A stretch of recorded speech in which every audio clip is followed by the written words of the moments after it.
এই জন্য আজকের এই জুমাতে আমি আপনাদেরকে উদারতা আহ্বান জানাবো যে আমরা অবশ্যই আমরা ওই বন্যার্ত মানুষের জন্য সার্বিক সহযোগিতার হাত বাড়িয়ে দেবো। পারবো না ইনশাআল্লাহ আমরা? আল্লাহ আল্লাহ আল্লাহ। প্রিয় ভাই সব, এই জন্য আমাদের কিয়ামতের ময়দানে এমন কোনো জবাবদিহিতার সম্মুখীন যেন না হই যে আল্লাহকে খুশি করি নাই, বরং সব মানুষকে দেখানোর জন্য আমি করেছি। এমনটি করবো আমরা না। প্রিয় ভাই সব, এমনটি জীবন গড়া লাগবে যে জীবনের যে চরিত্রের কারণে গোটা মানব গোষ্ঠী তোমার ভক্ত হয়ে যায়। অনেক সময় আমি আমার আলোচনায় বলে থাকি, বিশ্বনবী জনাবি মুহাম্মদ রাসূলুল্লাহ সাল্লাল্লাহু আলাইহি সাল্লাম মক্কাতুল মুকাররমা থেকে আবু জেহেল, আবু লাহাব, সাহেবা, উতবার কঠোর কাফিরদের অত্যাচারে নির্যাতনে যখন মক্কা থেকে মদিনায় হিজরত করলেন, আর আনসার সাহাবীরা যখন মদিনাতে গিয়ে মুহাজিরদেরকে পেলেন, এত খুশি হয়ে গেলেন। সুবহানাল্লাহ। আনসার সাহাবীরা মুহাজিরদেরকে মুহাজির বলা হয় কাদেরকে? যারা নবীর সঙ্গে মক্কা থেকে মদিনায় গিয়েছেন।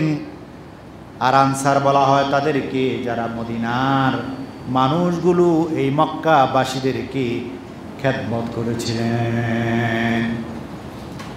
যাদের দুইটা ঘর আছে, একটা ঘর ছেড়ে দিলেন, 500 টাকা আছে 250 টাকা দিয়ে দিলেন,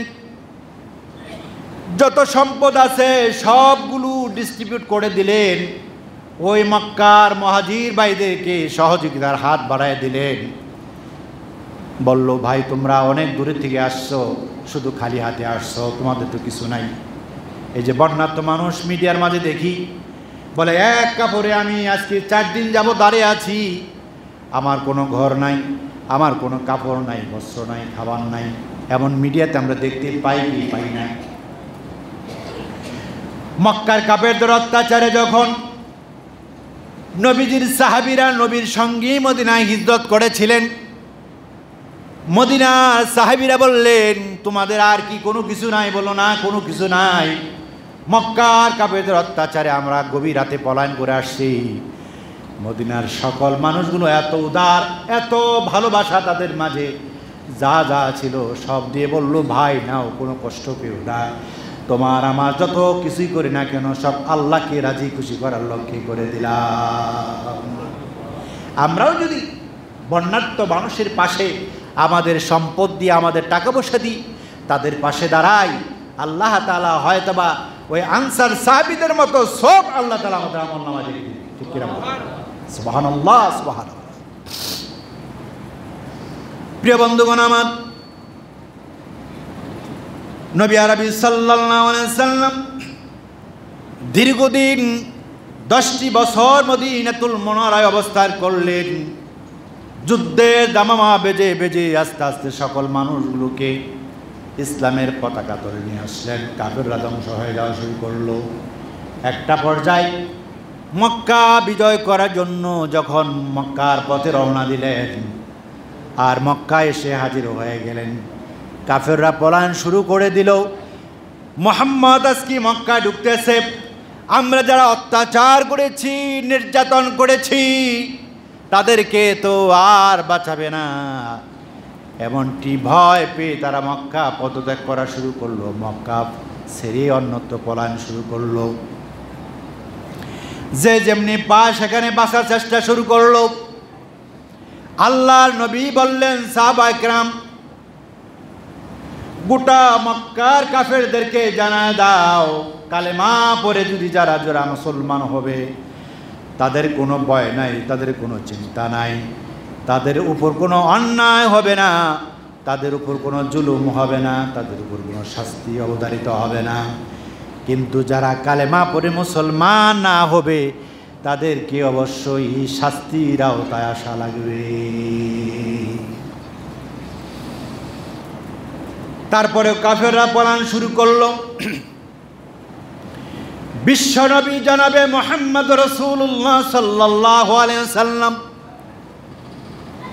যখন মক্কা নগরী ঢুকতেছেন, দেখলেন একজন বুড়িমা মাথায় গাঁটুরি নিয়া হাঁটতে পারে না, পা ছেঁচড়ে ছেঁচড়ে দৌড়াচ্ছে, আর বলে বেঈমান, আর বলে কষ্টদায়ক, মুহাম্মদ আসতেছে, বাঁচার উপায় নাই, তাড়াতাড়ি করে পালাই। বলে নাউজুবিল্লাহ। বুড়িমা তো চেনে না বিশ্ব নবীকে। নবীজি দৌড়াইয়া বৃদ্ধা মহিলার কাছে যাই বললেন, মা এত বড় গাঁঠুরি নিয়ে কোথায় যাও? বলে মক্কার কাফেররা ঘোষণা দিয়ে দিয়েছে মোহাম্মদ নামে আব্দুল্লাহর বেটা, সে নাকি বড় সন্ত্রাস, নাউজুবিল্লাহ, সে নাকি খুনি, সে নাকি অত্যাচার করে নির্যাতন করে, তার ভয়ে আমি পালাচ্ছি। কিন্তু বৃদ্ধা হওয়ার কারণে আমার সকল জিনিসপত্র নিয়ে মাথায় নিয়ে আমি হাঁটতে পারি না, কষ্ট হয়। বিশ্বনবী বললেন, বুড়িমা তোমার গাঁঠুরিটা আমার মাথায় দিয়ে দাও, যেখানে যাবে সে পর্যন্ত আমি তোমাকে দিয়ে আসবো। সুবহানাল্লাহ বলতেন না? নবী আরবি সাল্লাল্লাহু আলাইহি সাল্লাম বৃদ্ধা মহিলার মাথায় ওই মাথার গাঁঠুরি নিজের মাথায় নিয়ে পাহাড়ের কদূরে গর্তের ভিতরে, বৃদ্ধা মহিলা বলল, এখানে হয়তো কেউ দেখবে না, আমাকে গাঁঠুরিটা নামায় দাও। আর কাপড়ে আঁচল খুলে কিছু টাকা দিয়ে বলে, বাবা তোমার মতো এত ভালো মানুষ মক্কা নগরীতে জীবনে কোনোদিন পাই নাই, যাও তোমারে কিছু হাদিয়া দিলাম, আর তোমার পরিচয়টা কি একটু দিয়ে যাও। বিশ্বনবী মুহাম্মদ রাসূলুল্লাহ সাল্লাল্লাহু আলাইহি সাল্লাম ডাকদা বলেন, বুড়িমা